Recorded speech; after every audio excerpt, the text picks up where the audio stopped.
कुमार जी, सनातन धर्म की कई कथाएं साइंटिफिकली गलत लगती हैं। अभी तो बताया था भैया तेरी साइंस बहुत पीछे चल रही है, थोड़ा स्पीड बढ़ा। धर्म की माने तो चंद्रमा समुद्र मंथन से निकला, और अब चंद्रयान 2 के समय ऐसी कथाओं पर क्या भरोसा करूं। अब देखिए, जितनी भी कहानियां हैं और जितनी ये राम की कहानी है, इसको आप, मैंने कल भी कहा था, इसको सिंबॉलिक सीखिए। आप सबको पता है कि समुद्र का मंथन हुआ। समुद्र का मंथन माने देवताओं ने और असुरों ने कहा यार इसमें बहुत माल पड़ा है, निकाल लेते हैं। ये कैसे पता था कि तेल कहां निकलेगा? सैटेलाइट के बाद से पता चलना शुरू हुआ। आज भी बहुत सारा भारत में आयरन ओर पड़ा हुआ है, जगह जगह गोल्ड पड़ा हुआ है, पता नहीं है, निकालेंगे। जब समुद्र मंथन हुआ तो आप सबको पता है कि 14 चीजें निकली। पता है आपको? विष, कामधेनु, उच्चैश्रवा नाम का एक घोड़ा, ऐरावत नाम का हाथी जो इंद्र ने ले लिया, कौस्तुभ नामक मणि, कल्प वृक्ष, अप्सरा निकली रंभा, उसके बाद लक्ष्मी निकली, उसके बाद वारुणी यानी कि शराब निकली, फिर चंद्रमा निकला, फिर पारिजात का पेड़ निकला, पांचजन्य नामक एक शंख निकला जो भगवान श्री कृष्ण के पास चला गया, और धन्वंतरी निकले अमृत का कलश लेकर। पता है सबको 14 रत्न निकले। आज तक आपने 14 रत्न सुने होंगे। मुझे यह बताइए ऐसे क्यों निकले कि पहले विष निकला फिर कामधेनु निकली? ऐसे भी तो होता था, पहले कामधेनु निकल आती, बल्कि ज्यादा अच्छा होता पहले शराब निकलती, पीपा के छुट्टी। पहले कालकूट विष निकला। यह समुद्र मंथन मूलतः आपकी आत्मा का मंथन है। आत्मा क्या है? परमात्मा यानी कि समुद्र, और हम कौन है? बूंद। अगर हमने अपनी आत्मा का मंथन ठीक से कर लिया तो हमारे अंदर से ही ये 14 रत्न निकलेंगे। पहला रत्न कालकूट विष,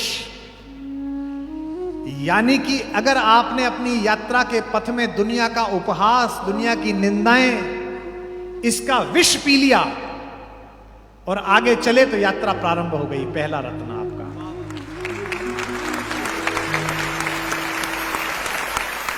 अपयश बहुत परेशान करता है, निंदा बहुत दुखी करती है, और अब सोशल मीडिया के जमाने में तो निंदा और प्रशंसा दोनों बहुत तेजी से फैलती हैं। मेरे को अभ्यास है कि मैं कई बार खुद लिखता हूं, फेसबुक पे कोई लिखना होता है। बंबई जा रहा था, मैंने कुछ लिखा, मेरी आदत है, जो मुझे फॉलो करते हैं वो देखते हैं, मैं लिखने के बाद 3-4 बिंदी लगाता हूं, वाक्य समाप्त नहीं करता, यानी कि कहता हूं आगे बढ़ेगी बात। तो मैंने 5 बिंदी लगाई और उसी मैटर को कॉपी करना चाहा कि इसी मैटर को इंस्टा पे लगा दूंगा। वो गलती क्या हो गई, कॉपी की जगह कट दब गया और कट करके मैंने वो पोस्ट कर दिया। उसी समय वो बच्ची बोली कि सर मोबाइल बंद कर लीजिए, तो मैं चेक भी नहीं कर पाया। अब हालत यह कि 5 बिंदी लगी हुई हैं और पोस्ट हो गई। आपको आश्चर्य होगा, मैं बंबई उतरा तो मैं 10 मिनट तक हंसता रहा। नीचे 2700 कमेंट। यही तो विद्वान आदमी की पहचान है। हा हा हा। कुमार जी मन जीत लिया। क्या पंच तत्व की व्याख्या करी है आप? एक कह रहा नहीं नहीं पंच तत्व की नहीं, इससे तो ऊपर उठ गए, ये 5 ज्ञानेंद्रियों के बारे में बात की जा रही है। ये कालकूट विष है अपमान का, यह जगत की निंदा का विष है। अगर आपने इसे जीत लिया, पहला रत्न, अगला रत्न जो आ रहा है उसे भी आप देखेंगे। अगर आपने इसे जीत लिया तो आपको क्या मिलेगा? कामधेनु, यानी कि आपको प्रतिभा की कामधेनु प्राप्त होगी। जब चाहा प्रतिभा का दूध निकाला और जगत को पिला दिया, तब आपको प्राप्त होगी। तीसरी चीज क्या हो गई? अब आपको प्रतिभा भी मिल गई। तीसरी चीज निकली समुद्र मंथन से, उच्चैश्रवा नाम का घोड़ा, यानी कि आपने जगत की निंदा से भी खुद को बचा लिया कि लोग क्या कहेंगे, और आपने प्रतिभा को भी साध लिया कामधेनु के रूप में कि 24 घंटे मेहनत आप कर सकते हैं। तो फिर आपके संकल्पों को ऐसी गति मिलेगी जैसी उच्चैश्रवा नामक पंख जड़े हुए घोड़े के माध्यम से मिलती है। और अगर आपने संकल्पों को गति ले ली तो चौथी चीज क्या निकली थी? ऐरावत हाथी, यानी कि आपकी संघर्षों के ऊपर आपको एक जगह मिल जाएगी कि अब आप ऊपर बैठ गए। हाथी की क्या गति है?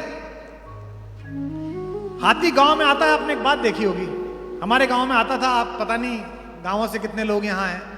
हाथी जब भी गांव में आता था, सारी महिलाएं दरवाजे पे आ जाती थी, गणेश जी आ गए। कोई ईख ला रहा है, कोई कुछ ला रहा है, कोई पैसे दे रहा है। पूरा गांव उनके स्वागत के लिए खड़ा हो जाता था। एक एक बालक बच्चा प्रसन्न हो जाता था। हाथी के गांव में आने से एक ही जीव परेशान होता है, कौन? कुत्ता।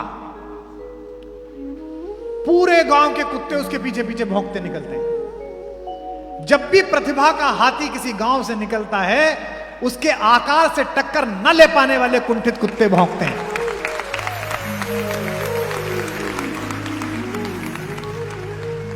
और आश्चर्यजनक बात देखो, ये कुत्ते आगे नहीं भौंकते,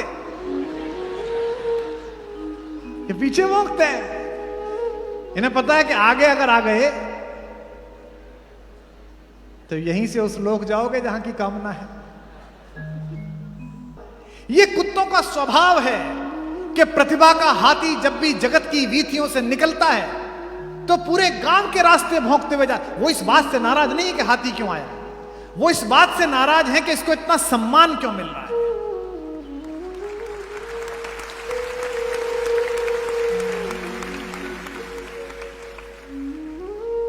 हमको तो लात पड़ती है, जिस दरवाजे जाओ दूर मार डंडा, अरे खाना रखा कुत्ता आ गया जरा डंडा मार देना। और एक ही है, दूसरे वो इस बात के लिए भी भौंकते हैं कि हम इतना भौंक रहे हैं और फिर भी इसकी चाल पर कोई प्रभाव नहीं पड़ रहा है, उसी मस्तानी चाल से जा रहा है। अगर आपके संकल्प को गति मिल गई तो यह हाथी का स्वभाव प्राप्त होगा। जब भी आपकी प्रतिभा के पीछे कुत्ते भौंके तो परेशान मत होना, क्योंकि आज तक किसी भी हाथी को भौंकते भौंकते कुत्ते अपने गांव से बाहर नहीं गए, उसी गांव में रह जाते हैं। उनकी इतनी औकात होती है कि वहीं तक रह जाए, क्योंकि उनकी एक हद है, उनकी सीमा है। कुछ देर तक भौंकेंगे और मुड़ने के बाद एक दूसरे की तरफ देखेंगे, अच्छा भौंका ना, बहुत अच्छा, बहुत सुंदर। और फिर एक दूसरे को प्रशंसा करते हुए आकर फिर उसी जुगाड़ में लग जाएंगे कि आज शाम खाना कहां हो। हाथी अगले गांव में आदर लेने के लिए चला जाएगा। इसीलिए कहते हैं स्वदेशे पूज्यते राजा, विद्वान सर्वत्र पूज्यते। राजा का सम्मान तो अपने देश में होता है, विद्वान का सम्मान हर जगह होता है।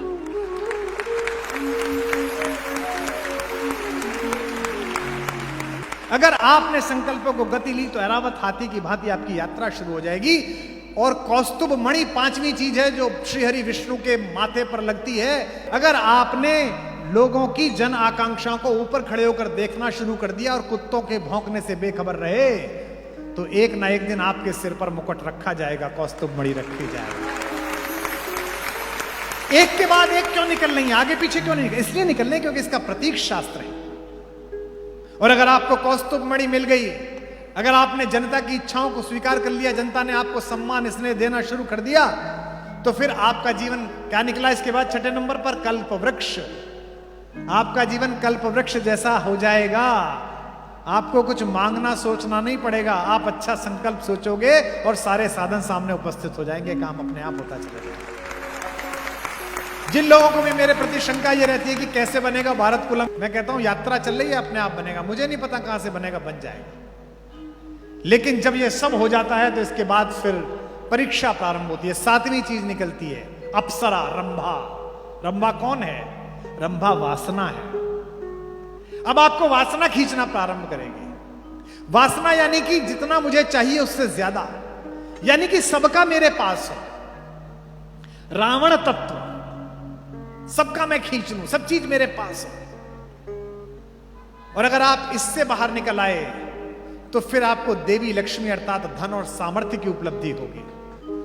लक्ष्मी के आते ही आसुरी प्रवृत्ति, अपप्रवृत्ति ज्यादा सबसे पहले आएगी, यानी कि शराब वारुणी सबसे पहले आएगी। दौलत का नशा सबसे पहले आएगा। मैंने कल सुनाया था ना, जो खानदानी रईस हैं वो मिजाज रखते हैं नर्म अपना, तुम्हारा लहजा बता रहा है तुम्हारी दौलत नई नई है। अगर लक्ष्मी ज्यादा आ गई तो फिर असुर प्रवृत्ति आएगी। और अगर इस पर कब्जा कर लिया तो वारुणी के बाद क्या निकला 10वें नंबर पर? चंद्रमा। यानी कि व्यवहार में शीतलता आ जाएगी।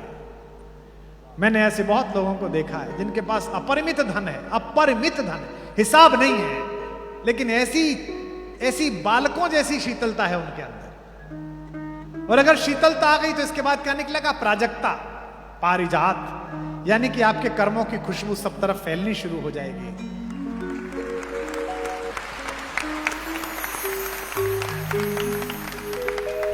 और अगर ये फैल गई तो 12वें नंबर पर क्या निकलेगा? पांचजन्य। यानी कि उद्घोष, पूरे विश्व में आपकी कीर्ति फैल जाएगी कि क्या अद्भुत आदमी है। और इसके बाद निकलेंगे धन्वंतरी, अमृत को लेकर। यानी कि एक समय ऐसा आएगा कि आप अपनी इच्छाओं से ऊपर उठ जाएंगे और आपकी आत्मा में, आपके शरीर में, आपकी जिह्वा में, आपके धन में ऐसा अमृत तत्व होगा कि जो दुखी आपके दरवाजे पे आए, आपके पास आए, उसका उपचार हो जाए, उसका जीवन सफल हो जाए। ये 14 रत्न। पर समस्या यह है कि तुम अपने धर्म ग्रंथों को पढ़ नहीं रहे हो, तुम अपने बुजुर्गों के पास बैठ नहीं रहे हो, तुम अपने व्याख्याकारों में आस्था नहीं रख रहे हो। और फिर कहते हो ये प्रश्न मुझे देकर कि मैं कैसे भरोसा करूं कि चंद्रयान ऊपर पहुंचे। हमारी हालत बताए कैसी है तुम्हारी, हमारी।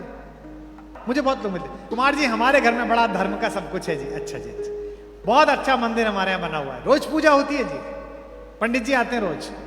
अच्छा जी, मैं गया, बड़ा सुंदर मंदिर, भगवान बीच में विराजमान है, बहुत सुंदर, बड़ी अच्छी लाइटिंग, बड़ा अच्छा इंटीरियर। रात को उनके यहां भोजन था, 9-10 बजे भोजन हुआ। 2 बच्चे ऊपर थे, उनको आवाज दे रहे थे कि नीचे मिलने, वो आए ही नहीं। जब जाने लगा तो वो बचने की कोशिश कर रहे थे 11:30 बजे, क्योंकि उनके परिवार की एक बालिका सामने से उतर के आ रही थी। वो जिस अवस्था में थी और जिन खुशबुओं से भरी हुई थी, वो नहीं चाहते थे कि मैं देखूं। तो फिर कैसे ये बात है? इतना धर्म है, इतनी पूजा है, फिर ये कैसे हो गया भैया? एक बुढ़िया का बेटा विदेश चला गया, विधवा बुढ़िया का बेटा, नौकरी करने के लिए। उन दिनों टेलीफोन थे नहीं। 1-2 साल तो बुढ़िया ने, बेचारी ने काम चलाया। जब सब पैसा खत्म हो गया तो भीख मांगने लगी। 2-4 साल भीख मांगती रही। किसी ने कहा बुढ़िया से, अम्मा तेरा लड़का इतना नालायक निकला, गया नौकरी करने के लिए तो तेरी तरफ देखा भी नहीं। नहीं भैया ऐसा नहीं है, चिट्ठी भेज देता है। बोले पैसे नहीं भेजता? बोले ना चिट्ठी भेजा, कुछ रंगीन से कागज भेज दे, मैं तो उन्हें सजा के रख लूंगी, बच्चे ने रखी है। बोले क्या कागज है? अंदर गए, जाके देखा तो ड्राफ्ट लटके हुए थे 10-10 हजार रुपए के। भीख मांग रही थी, लेकिन ड्राफ्ट होता है ये पता ही नहीं था कि इसी से धन निकलता है। इस देश के सनातनियों, तुम्हारे घर में करोड़ों के ड्राफ्ट रखे हुए हैं धर्म ग्रंथों के रूप में, और तुम भीख मांग रहे हो।